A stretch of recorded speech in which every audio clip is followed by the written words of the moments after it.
jobs, and it was about this national or loss of national identity, and Trump's hitting all of those things at the same time.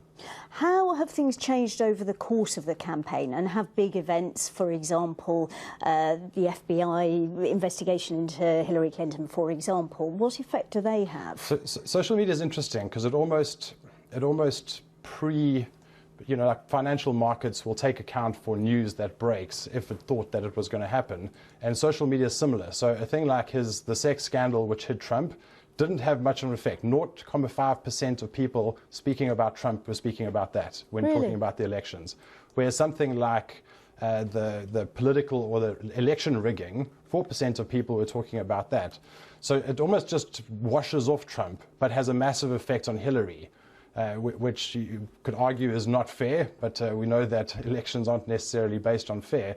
And so the email saga had a big impact on her campaign and what we saw on social media. The last couple of days, she started to kind of claw back.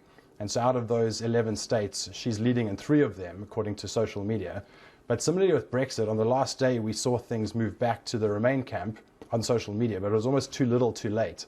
And that's the big question which kind of sits with me is what we're seeing now and the shift back to Hillary maybe a little bit too little too late? So in a word, at the moment, you think Trump will win, on your analysis? Yeah, if you ask for my opinion, it's different, but if you ask for what we're seeing in the data, that is what the data is saying. It's saying he's got a huge amount of support, and I think we may have underestimated it. Jean-Pierre Kloppers, really interesting to talk to you. Thanks so much. Thanks for having me. And do join us tomorrow night for full coverage live from across the United States. Special coverage begins at 11:15 here on BBC News.